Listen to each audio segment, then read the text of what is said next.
Vamos a ir a por favor el versículo 23. Verso 23. Bien, ¿estamos listos? Okay. La escritura, la palabra del Señor dice: aconteció que al pasar él sobre los sembrados un día de reposo, sus discípulos andando comenzaron a arrancar espigas. Entonces los fariseos le dijeron: mira, ¿por qué haces en el día de reposo lo que no es lícito? Pero él les dijo: ¿nunca leísteis lo que hizo David cuando tuvo necesidad y sintió hambre, él y los que con él estaban? Como entró en la casa de Dios, siendo Abiatar sumo sacerdote, y comió los panes de la proposición, de los cuales no es lícito comer sino los sacerdotes, y ungió a los que con él estaban.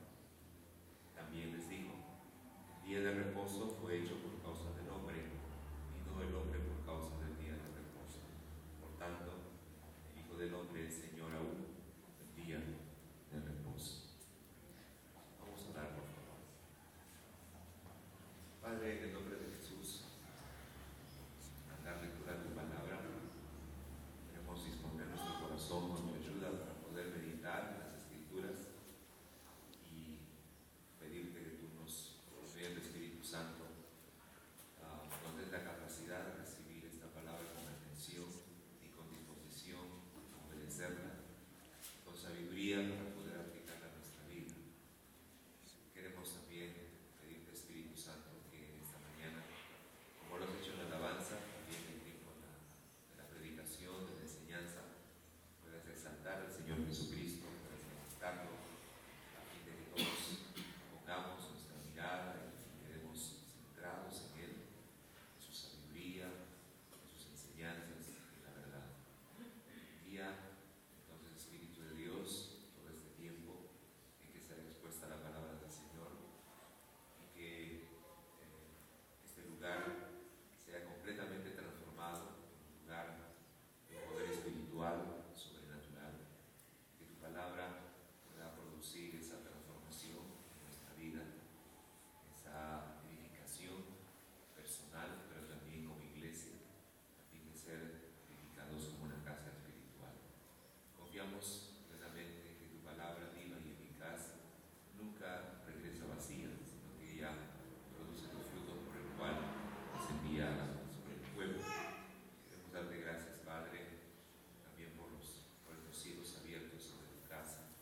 Darte gracias, Señor, por la presencia de tus ángeles a nuestro alrededor y por la preciosa sangre de tu Hijo, con la cual nos santificas para poder disfrutar de tu presencia.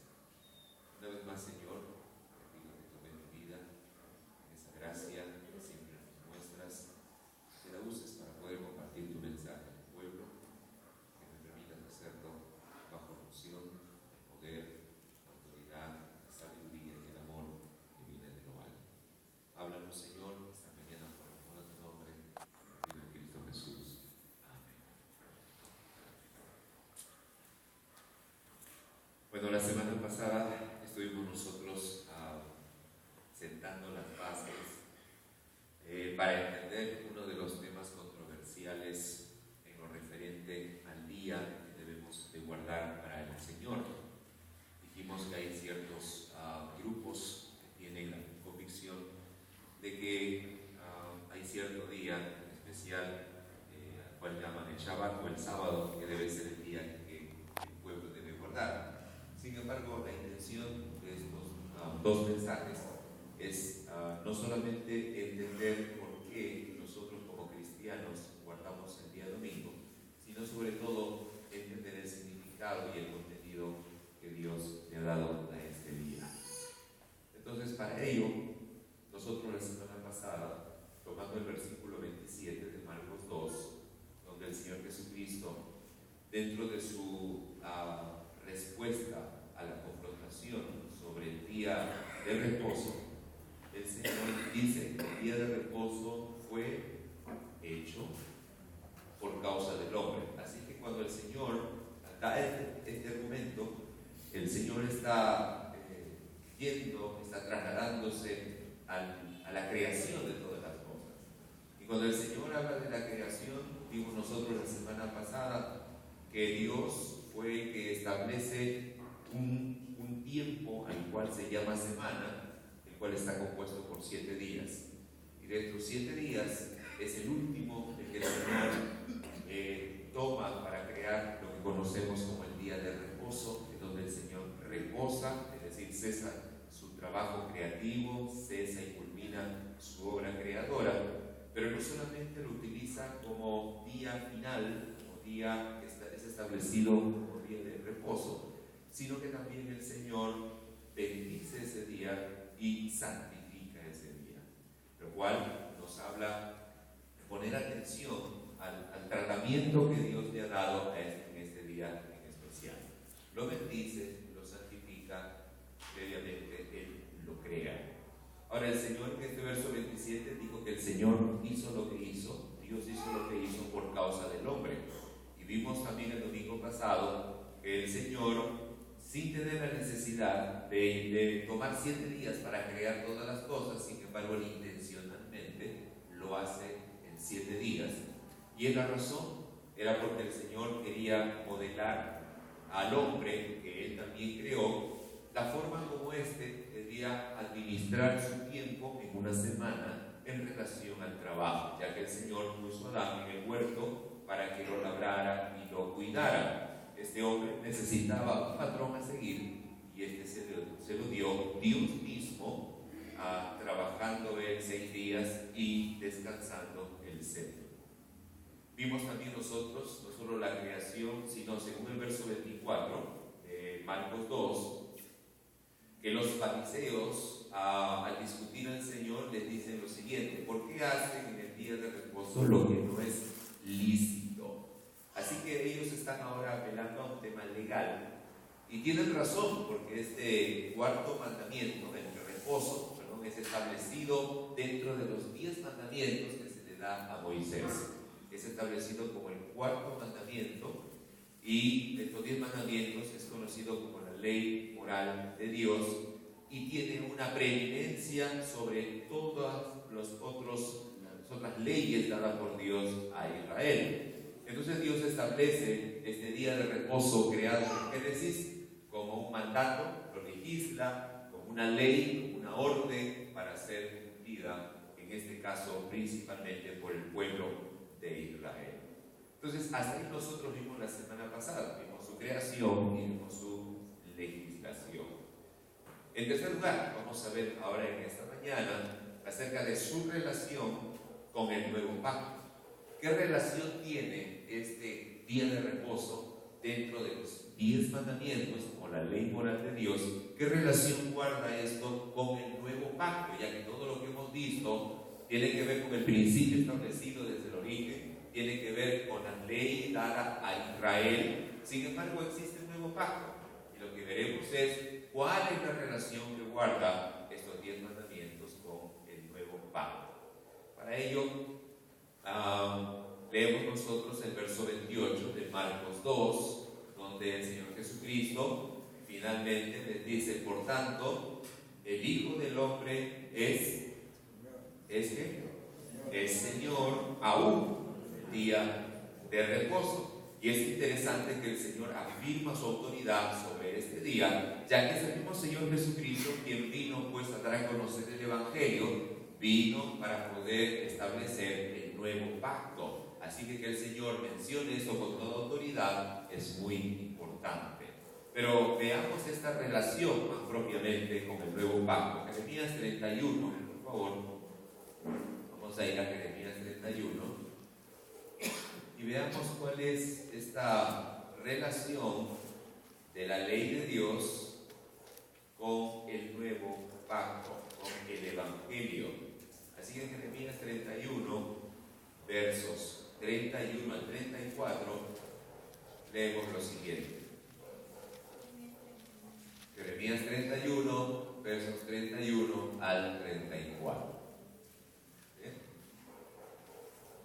Bien, la palabra del Señor dice de la siguiente manera: he aquí, dice el Señor, vienen días. Así que esto el profeta está anunciando, está anticipando lo que sucedería. He aquí vienen días, dice dice Jehová, en los cuales haré nuevo pacto. Eso es lo que estábamos enfocando, la relación de la ley dada a Israel, donde sobresale la ley moral de Dios con el nuevo pacto. Entonces el Señor dice, vienen días en los cuales haré nuevo pacto con la casa de Israel y con la casa de Judá, no como el pacto que hice con sus padres el día que tomé su mano para sacarlos de la tierra de Egipto, porque ellos invalidaron mi pacto, aunque fui yo un marido para ellos, dice Jehová. Y luego explica el pacto con una mención, dice, pero este es el pacto que haré con la casa de Israel después de aquellos días, dice Jehová. Ahora, ¿por qué dice que haré con la casa de Israel? Pues evidentemente Dios envió a su Hijo a Israel. Y como ya el Señor mismo lo dijo, que la salvación viene de los judíos, porque a ellos les fue dado a conocer el Evangelio en primer lugar, y fue allí donde el Señor estableció el nuevo pacto.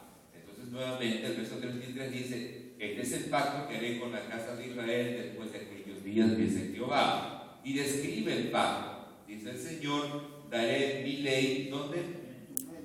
Daré mi ley en su mente y las escribiré en su corazón, y yo seré a ellos por Dios y ellos me serán por pueblo. Entonces este nuevo pacto sigue diciendo, y no enseñará más ninguno a su prójimo ni ninguno a su hermano diciendo, conoce a Jehová, porque todos me conocerán, desde el más pequeño de ellos hasta el más grande, dice Jehová, porque, y esto es lo más importante del pacto, porque perdonaré la maldad de ellos y no me acordaré más de su pecado. Así que todo esto implica el pacto, todo esto es encerrado en el pacto. De todo lo que el Señor ha dicho, hay uno que es el eje de todo lo demás, y es el perdón de nuestros pecados. El hecho de ser perdonados de toda nuestra maldad habla de la justificación. El hecho de que no solamente seremos perdonados, sino limpiados de tal manera que el Señor no hará memoria más de nuestros pecados.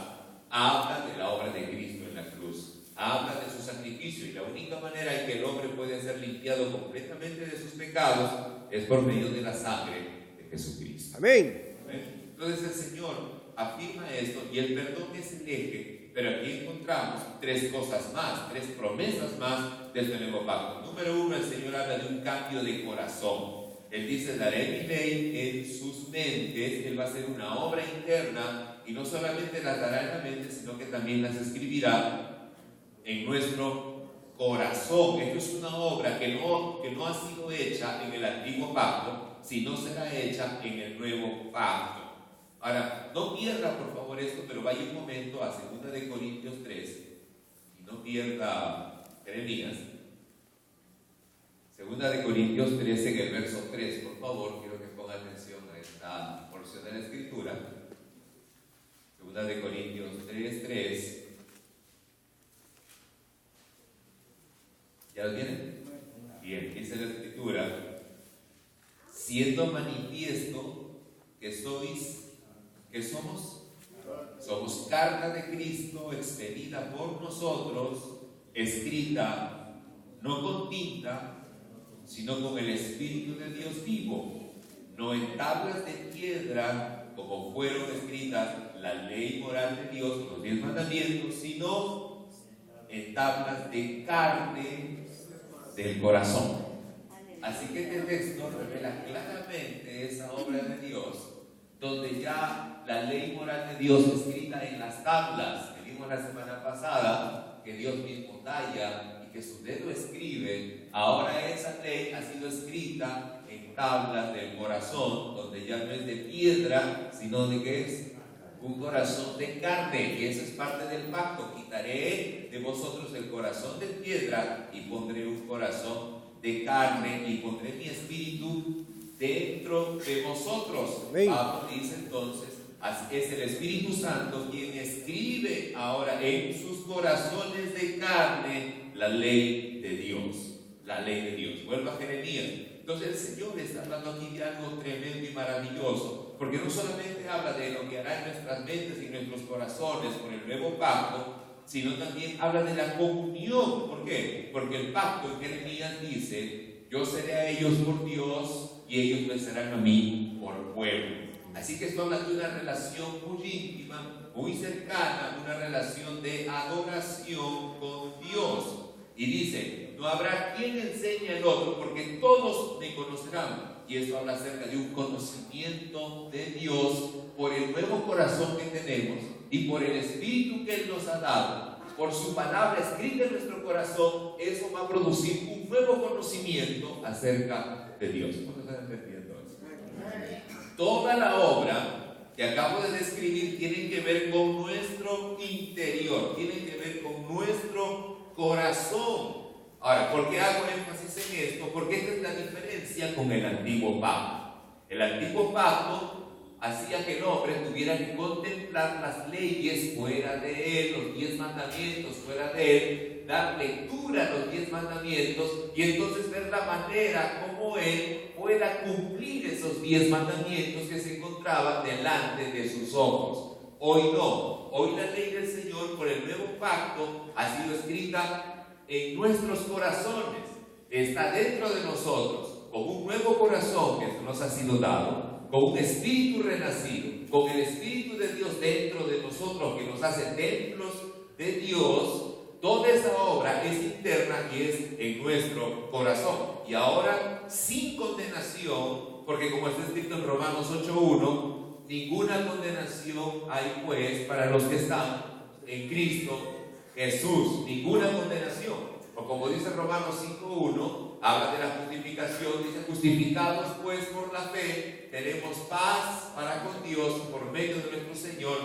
Jesucristo. Amén. Así es que basados en esta nueva relación, es que el Señor, bajo este nuevo pacto, se establece una nueva relación de comunión, una nueva obra en el corazón del hombre de transformación. La ley es escrita ahora por el Espíritu Santo en nuestro corazón y somos predispuestos o dispuestos para obedecer.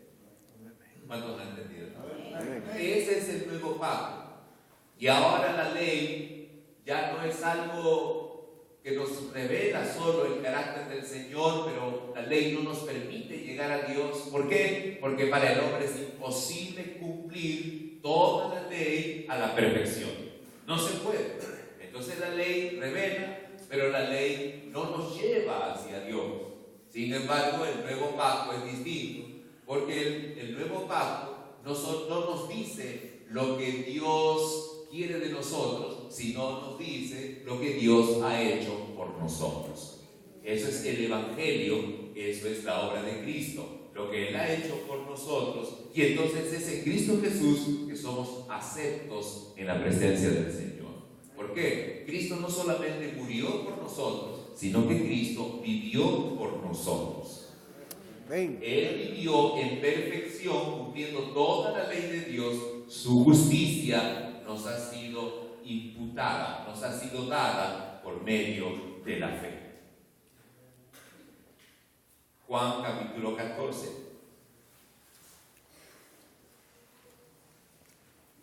Juan capítulo 14. Mire cómo el Señor expresa esta nueva relación.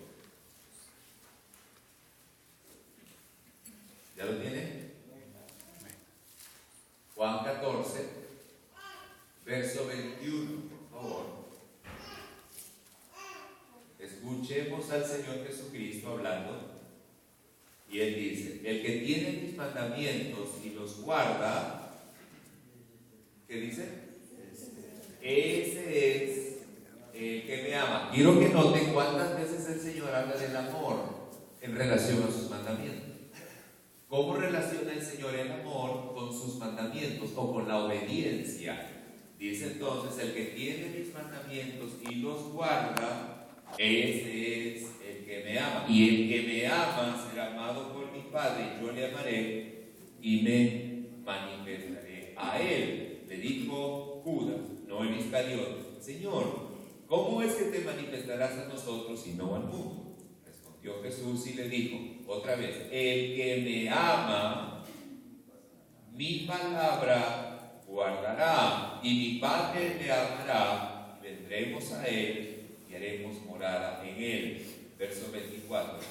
El que no me ama, no guarda mi palabra, y la palabra que habéis oído no es mía, sino del Padre que me envió. Así es que él está hablando de la obediencia en relación al amor. ¿Por qué el Señor habla de esta forma? ¿Por qué el Señor habla de la obediencia en relación al amor?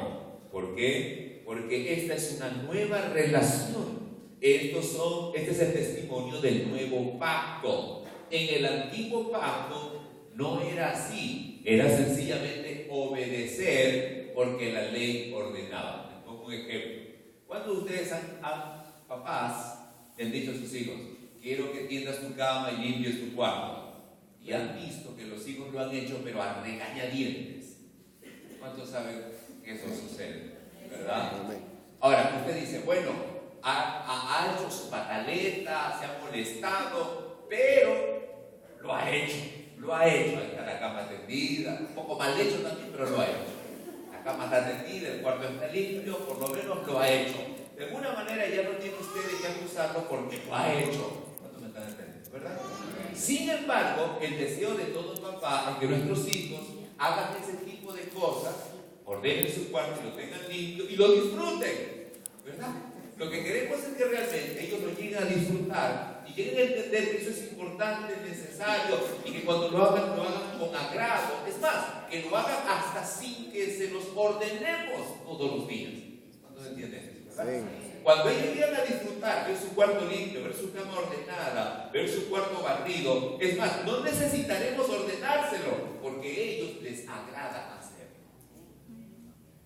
Entonces, el hijo que obedece a regañadientes pero lo hace, él representa el antiguo pacto. Era la manera como obedecían a Dios. Están los 10 mandamientos. Y bueno, y dice: no hay que adulterar, no hay que hacerlo, pues, ¿no? Pero tenían las ganas. Entonces, ese era el problema.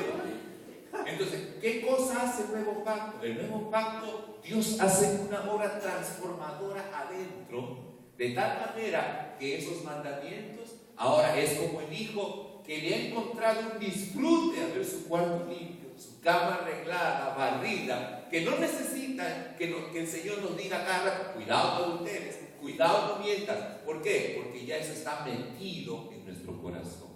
Ya eso ha sido por el Espíritu Santo tan introducido y escrito que ahora con agrado, con amor, con gusto y con deleite, nosotros cumplimos la ley de Dios.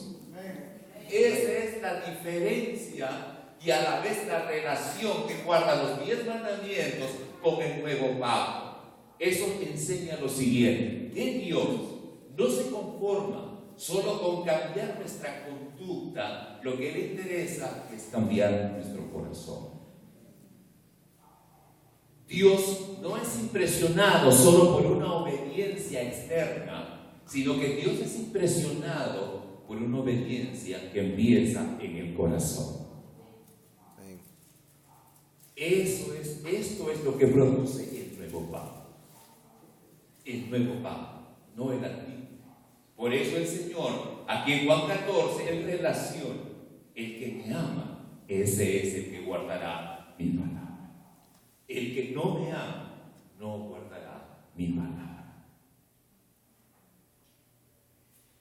El Señor ha establecido una relación de amor, una obediencia por amor, donde la ley ya no se convierte en algo impositivo para nosotros, se convierte en un deleite obedecer a Dios. Amén. Por eso, Romanos 13, busque por favor Romanos 13. El apóstol Pablo dice lo siguiente. Romanos 13. Mire por favor desde el verso 8, de 8 al 10, leemos en la escritura que dice: no debáis a nadie nada sino el amaros los unos a otros. ¿Por qué? Porque el que ama al prójimo, ¿qué ha hecho? Ha cumplido la ley. ¿Por qué? Porque no adulterarás.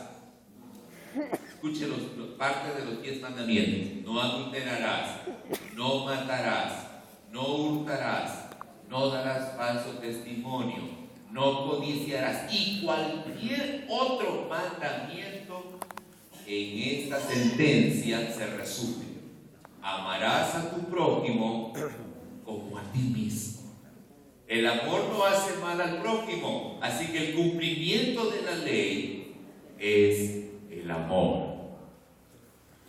¿Cuántos han entendido esta parte? Amén. Toda la ley ha sido escrita en nuestros corazones para que ya no se convierta en una carga pesada, sino por el Espíritu Santo se convierta en un deleite, un disfrute, en una relación de amor, de conocimiento relacional de Dios, que haga y que hace que nosotros obedezcamos esos mandamientos y esas leyes por el simple fluir del amor a Dios y al prójimo.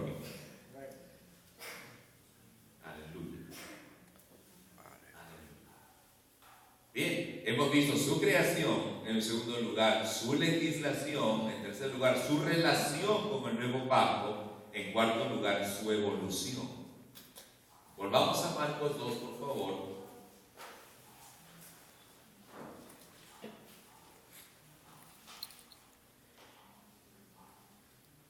Y el verso 25 y 26 leemos lo siguiente: pero él les dijo, nuestro Señor Jesús está hablando, les dijo: ¿nunca leíste lo que hizo David cuando tuvo necesidad y sintió hambre él y los que con él estaban? ¿Cómo entró en la casa de Dios siendo Abiatar sumo sacerdote y comió los panes de la proposición, de los cuales no es lícito comer sino los sacerdotes, y aún dio a los que con él estaban? Muy bien, aquí encontramos al Señor Jesucristo dando una enseñanza más profunda, más verdadera acerca del día de reposo, en comparación con lo que los fariseos habían establecido como día de reposo. El mandamiento había sido dado, había sido creado, el día de reposo había sido legislado, pero los judíos, en el paso del tiempo, de los años, habían convertido el día de reposo es un día opresivo.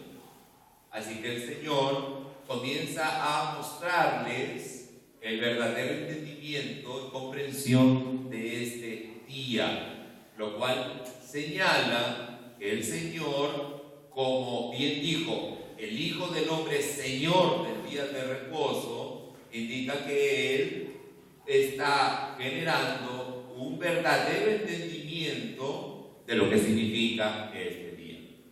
Para explicarlo mejor, quiero llevarlos a Deuteronomio 5 por un momento. Vamos por favor a Deuteronomio 5, porque es interesante lo que Dios le dice a Israel aquí. Deuteronomio 5,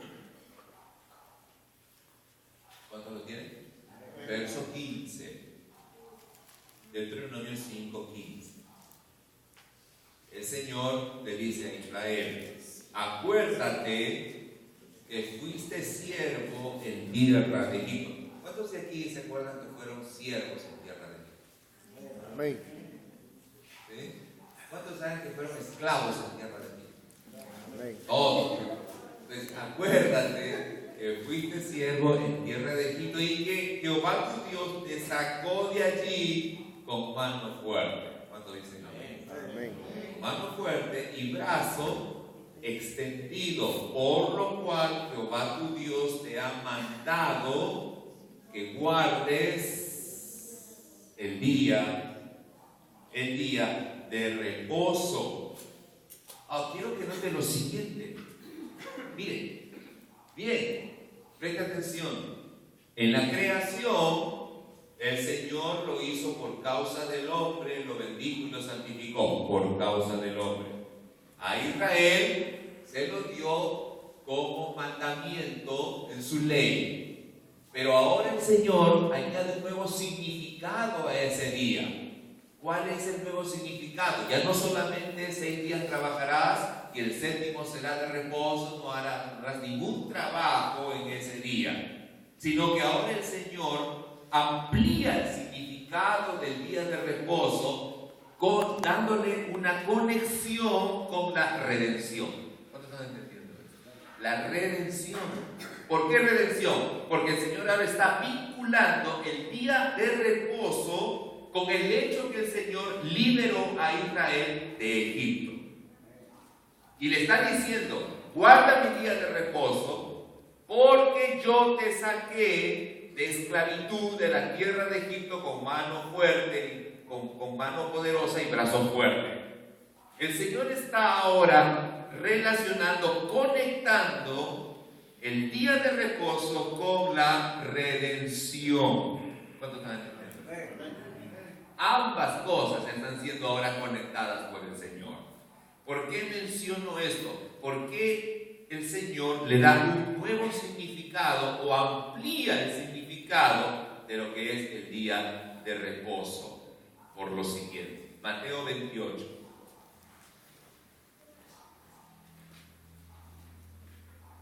Mateo 28, verso 1.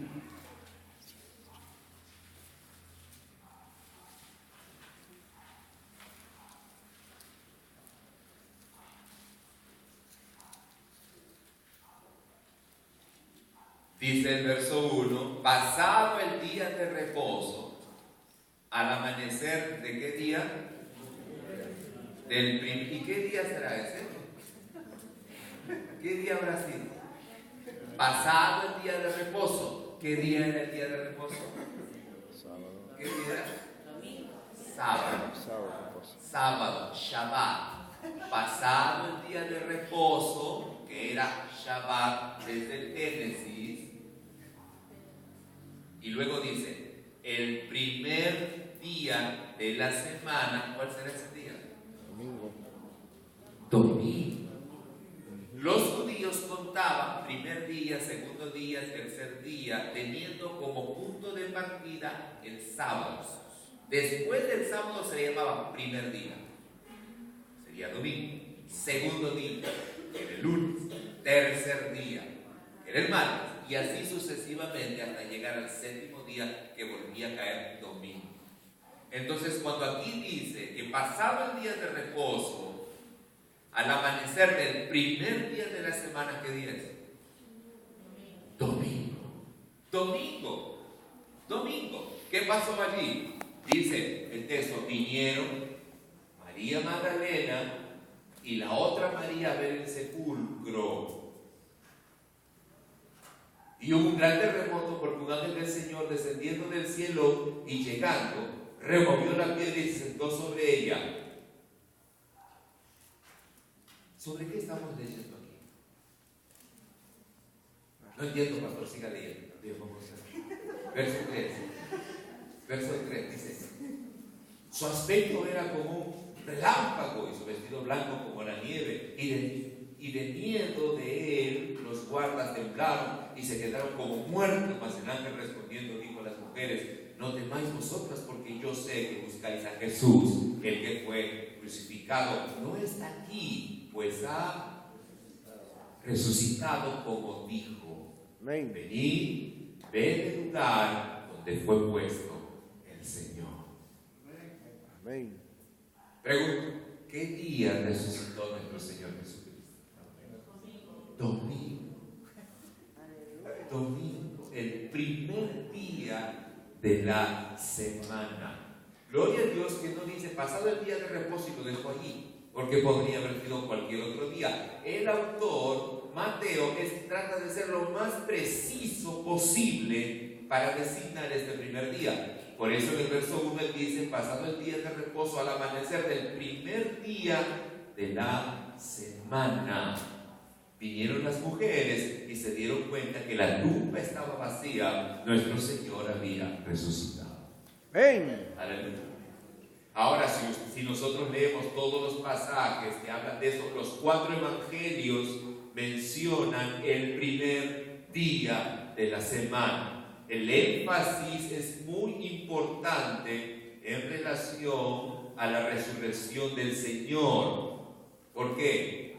Porque la palabra primer día se utiliza 150 veces en el Nuevo Testamento, pero solo en los evangelios y 2 textos más que lo veremos, se utiliza la frase completa, el primer día de la semana. Se lo voy a repetir. La frase el primer día se utiliza en el Nuevo Testamento más de 150 veces, solo el primer día. Pero en lo referente a la resurrección del Señor y 2 episodios más en los Hechos, la frase se amplía y dice el primer día de la semana. Y la razón de los autores es para dejar bien en claro que nuestro Señor resucitó el domingo. Amén. El domingo. Bien. No solamente eso, no solamente resucitó el domingo. Vaya a Juan 20. Juan capítulo 20. Miren por favor el verso 19. 20:19 de Juan. ¿Ya lo tienen? Con atención a lo que vamos a leer. Dice, cuando llegó la noche de aquel mismo día, ¿qué día? El primero de la semana, estando las puertas cerradas en el lugar donde los discípulos estaban reunidos por miedo de los judíos, vino Jesús y puesto en medio les dijo, paz a vosotros. ¿Qué episodio es este? Es la aparición del Señor Jesucristo. La primera aparición del Señor fue cuando Él se presentó a los que estaban camino a Emaús. ¿Y sabe qué día fue? El primero de la semana. Lucas lo dice. Ahora el Señor se aparece a sus discípulos, ¿qué día? El primero de la semana. ¿Y por qué se habrá aparecido el primer día de la semana? ¿Por qué no fue otro día? ¿O lo hubiera hecho el sábado?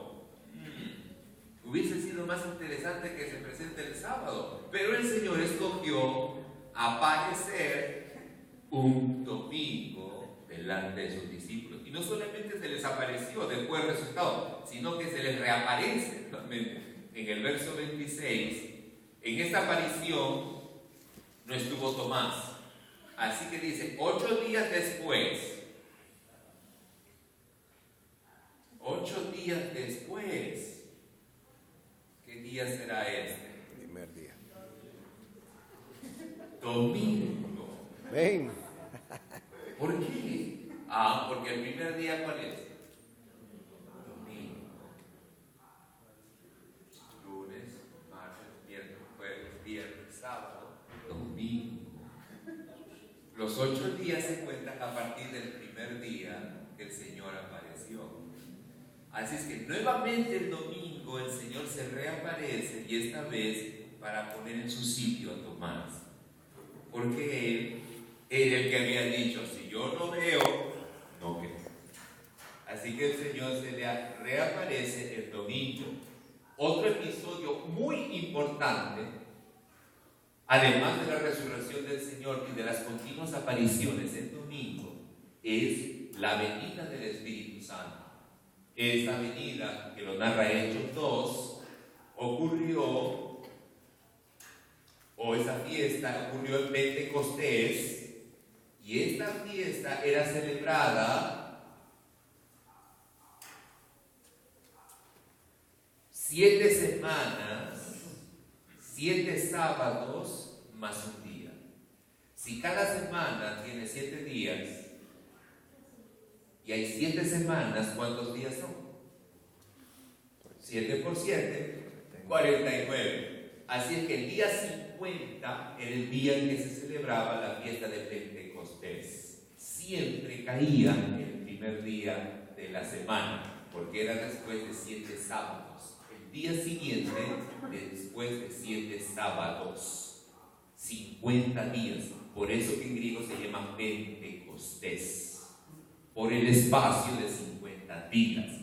Y es el Pentecostés, el primer día de la semana, domingo, que Dios envía su Santo Espíritu para dar inicio a una nueva creación. Usted pregunta, ¿cómo una nueva creación? ¿No que ya se acabó la creación ahí en Génesis?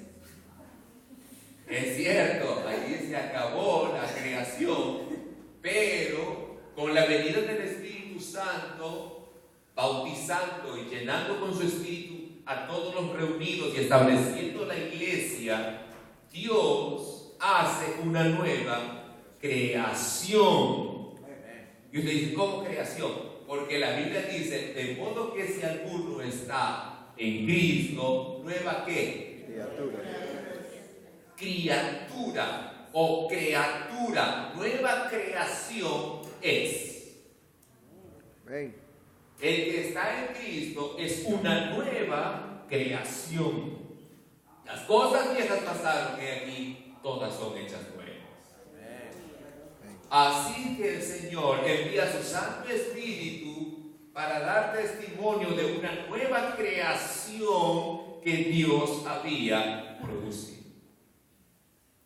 Tenemos a nuestro Señor resucitando el domingo, apareciendo muchas veces el domingo. Dios enviando su Santo Espíritu para dar inicio a una nueva creación el domingo.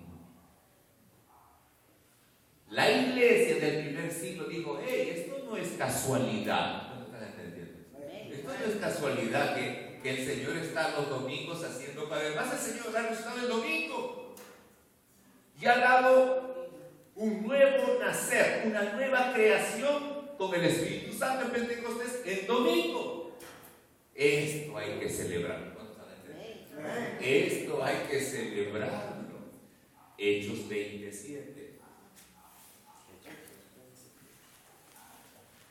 Esa es la razón por la cual leemos nosotros en el libro de los Hechos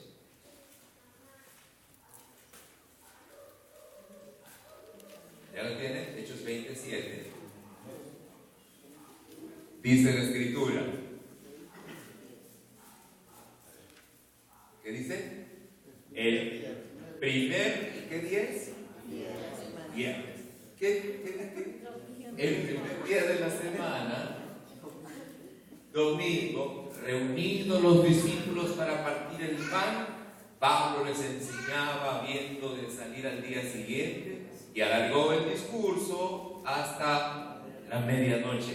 ¿Qué cosa nos narra este verso 7? Nos narra el hecho que la iglesia, tomando conciencia y teniendo un entendimiento de parte del Señor de que no es en vano que el Señor haya resucitado el domingo, siendo la resurrección del Señor la expresión de la victoria total de Dios, siendo el Señor Jesucristo resucitado, venciendo a la muerte, venciendo a Satanás, venciendo el pecado y dando testimonio de esa victoria a través de su resurrección y del gozo que eso representaba, viendo los discípulos que el Espíritu Santo ha descendido en domingo, no en sábado, en domingo, para dar inicio a una nueva creación, dejando atrás la antigua creación.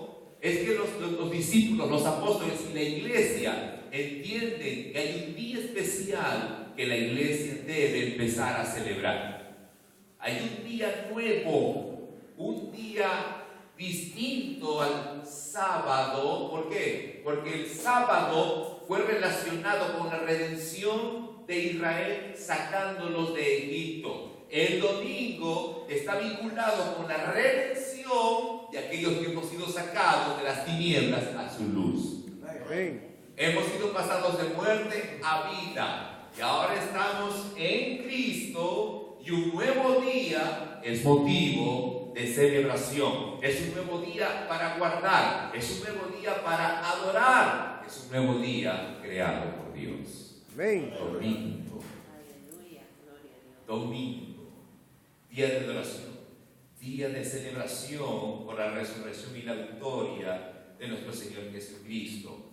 día de inicio de una nueva creación.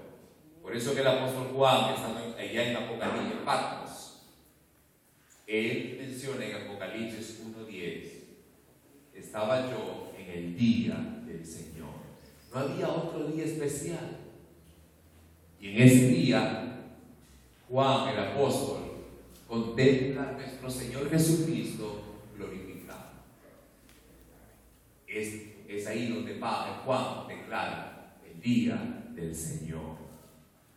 Es decir, que lo que se llamó hasta el tiempo de Jesús el día de reposo cobra una nueva dimensión y es llamado el día del Señor.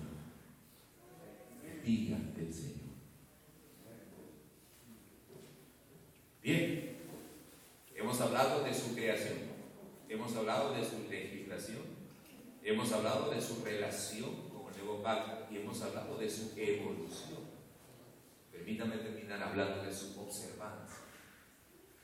Marcos 2, por favor. Marcos 2. Nosotros leímos que el Señor Jesucristo en el verso 25-26 tomó a David como ejemplo, mostrando así una mayor interpretación de este mandamiento. Ya el Señor anteriormente había interpretado mandamientos como no matarás. ¿Cuántos se acuerdan de eso? Jesús dijo, ¿oíste que fue dicho? No matarás. Pero yo os digo, el Señor interpretó. Otro mandamiento que el Señor interpretó fue no adulterarás. Dijo, oíste que fue dicho, no adulterarás, pero yo os digo. Y el Señor explica el mandamiento. De la misma manera, el Señor Jesús ahora está explicando lo que este día significa, la esencia, el contenido, el significado, la naturaleza de este día. ¿Cómo es que los cristianos que guardamos un nuevo día llamado domingo, por todo el significado que este tiene, sin olvidarnos el contenido que Dios le dio desde la creación del mundo, sin dejar de lado que es un día creado por Dios para beneficio del hombre, que Dios ha bendecido, que Dios ha santificado, que está vinculado con la redención, porque es un día de celebración de la resurrección de Cristo y de una nueva creación hecha por Dios en Pentecostés? ¿Cómo es que ahora nosotros debemos guardar, observar, conducirnos en este día?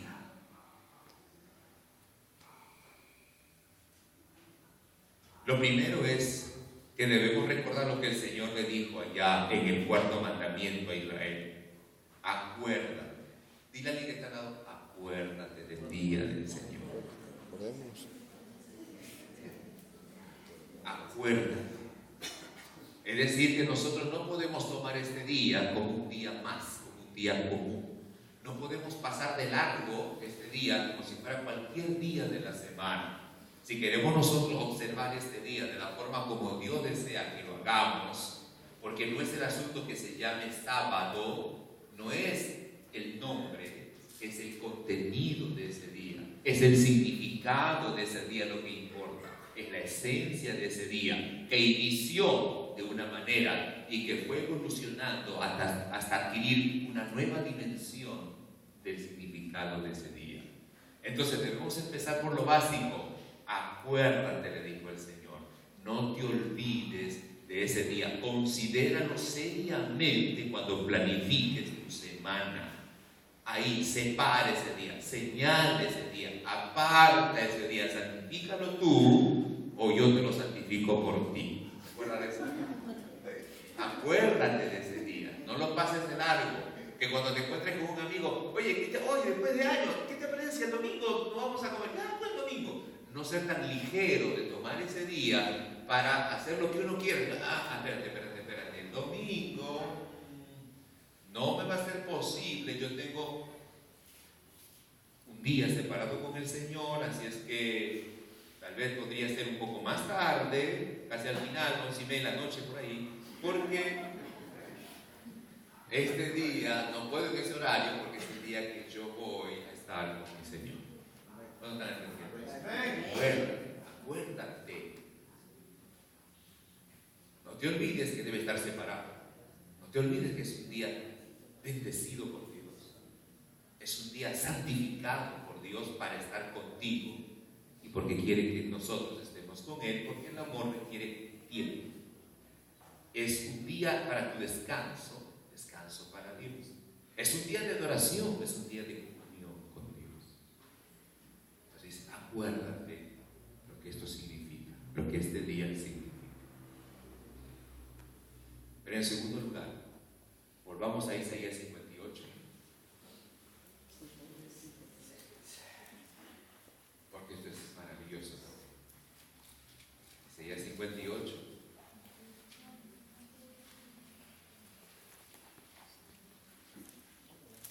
Versos 13 y 14, deberíamos resaltar esos dos versículos. Póngale luces. Cada vez que abre esa porción para que brille delante de sus ojos. Isaías 58, verso 13. Mire las indicaciones que nos da el Señor. Dice la Escritura: si retrajeres del día de reposo tu pie.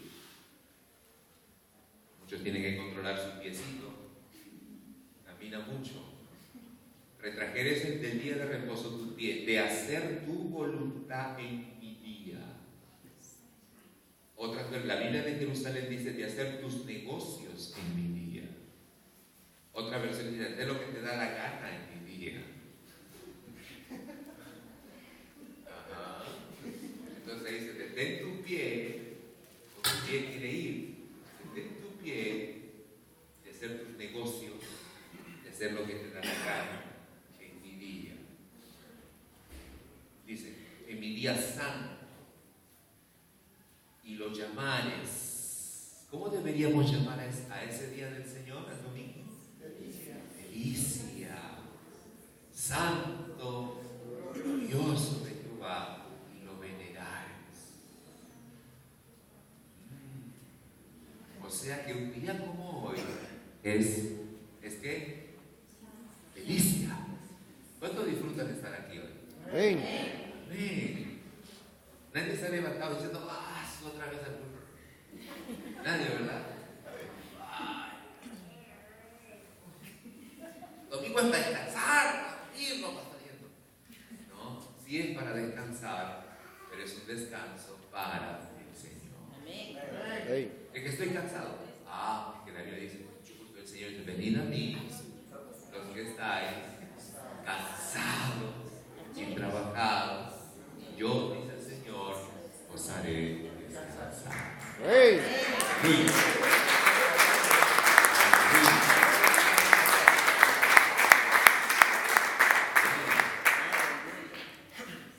Entonces el Señor es claro al decirnos, tú debes llegar a ver este día. ¿Cuántos se alegran de no ser adúlteros? Amén. Aleluya. ¿Verdad que disfrutamos no ser adúlteros? Amén. ¿Cuántos somos felices por no ser mentirosos? Somos felices por no ser ladrones y disfrutamos nuestra honestidad y disfrutamos nuestra fidelidad al cónyuge. Cuando dicen amén. Amén. ¿Por qué lo disfrutamos? ¿Por qué este cuarto día no lo vamos a disfrutar? ¿Por qué este mandamiento no lo podemos disfrutar? El hecho de estar guardándolo, de estar observándolo, de estar en la presencia del Señor, de la misma manera como nos sentimos felices y muy orgullosos, entre comillas, de ser honestos, fieles, temerosos de Dios, de no codiciar. De la misma manera, este día también debe producir felicidad. Disfruten, sentirnos contentos de observarlo, de guardar este día. Lo llamaré feliz, lo llamaré santo, o sea, separado, un día glorioso de Jehová, porque es para estar con Él, porque es para celebrar su gran victoria en la cruz y en la tumba vacía, y lo venerares, es decir, lo tuvieres por honroso. ¿Y cómo honroso? Sigue el verso 13. No andando en tus propios caminos, ni buscando tu voluntad. De esa manera se honra este día. no andando en tus propios caminos, ni buscando tu voluntad, ni hablando tus propias palabras. Leyendo acerca de esta parte, decían algunos comentaristas que esto podría referirse al hecho de no estar hablando en ese día palabras ociosas, de no estar hablando vanidades. Es como si en el día del Señor salimos del culto y nos ponemos a hablar afuera de combate. ¿Entienden? ¿Cuántos están entendiendo lo que quiero decir? O sea, no es un día para hablar frivolidades, para hablar tonterías. No es un día que nos saque de estar centrados en que es un día de descanso para el Señor. Que mi mente debe estar allí, mi corazón, aun cuando yo pueda ese día a disfrutar un rico almuerzo con mi familia y todos, aún eso para la gloria del Señor, para el Señor. Pero si yo salgo aquí, me pongo a hablar, oye, hay una buena oferta en Chambal, en Unic no hay producto. Si yo me pongo a hablar esas cosas, estoy atentando contra este día. No uses mi día para hablar tus propias palabras, tus palabras ociosas. El día del Señor no es para lugar de citas, no es para nuestros planes, es para el Señor. Entonces cuídate de hacer tu voluntad, cuídate.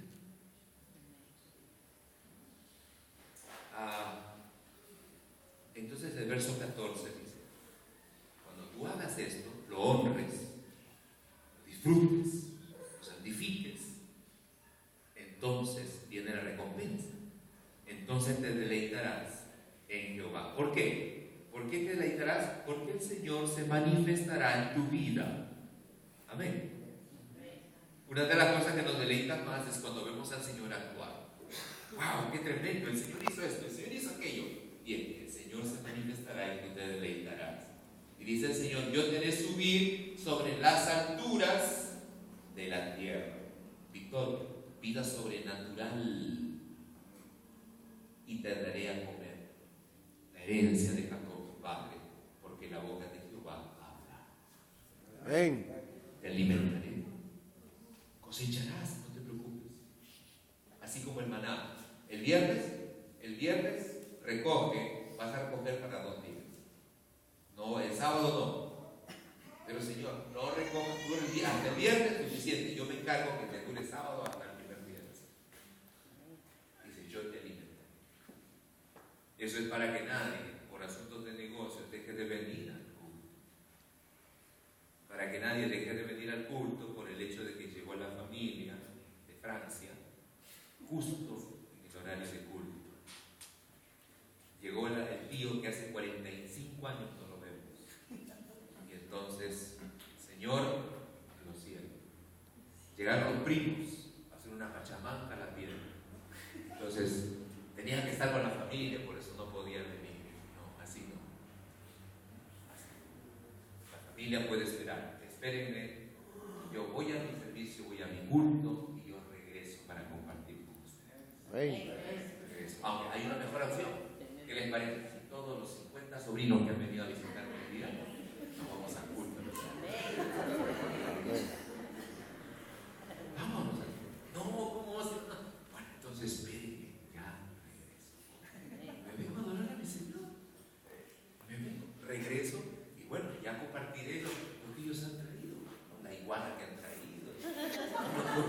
Lo cocinamos. Pero lo que no puedo hacer es cancelar a mi Señor. Porque ha venido la familia, porque hay esto, porque hay lo otro. No lo puedo cancelar. Eso es lo que no puedo hacer. Pastor, ¿puedo salir un domingo al fin del servicio, un rico almuerzo con la familia? Claro que puedo. Hay cosas, es para su reposo, es para su comunión, probablemente después de Dios, familiar. Porque no solamente la relación se afecta en la semana con algo trabajo. A veces la familia, los esposos no tienen tiempo, los padres no tienen tiempo con los hijos para poder estar un poco más dedicados. Entonces, este día puede ser también tomado para suplir esa necesidad afectiva, emocional de la familia. También. ¿Por qué? Porque el Señor menciona a David. Como David Viendo hambre, el sacerdote le dio unos panes a comer que no era lícito, porque eran panes solo para que coman los sacerdotes. Pero ante el hambre de David, el sacerdote, el sumo sacerdote, le dio a comer. Y Jesús dice, como David comió, no solo él, todos los hombres que con él estaban, comió los panes que no era lícito comer y fueron sin culpa. Entonces ese día es para hacer el bien. Ese día es para disfrutar de la familia, suplir ciertas necesidades afectivas que hay con el resto después de estar con el Señor, para compartir, para tu descanso, para que hagas de ese tiempo un día de disfrute familiar, de tranquilidad, de sosiego, de compartir, pero todo para la gloria de Dios. Amén. Ese es el día. No es un día donde te encerrado en tu casa sin salir. No es como se practica por ahí. Yo ese día me encierro, no estoy para nadie. No es así, porque tú podrías salir, ayudar a un mendigo, tender la mano a alguien, ir a visitar a un enfermo. Podrías hacer eso, suplir una necesidad de alguien. Es para hacer el bien. Ese día es para hacer el bien y estar con el Señor. Así es que, ¿cómo observamos ese día? Y cuando vengamos al culto, día de celebración. Cada vez que venimos aquí y estamos en la presencia del Señor en su día, celebramos. ¿Qué celebramos? La resurrección de nuestro Señor.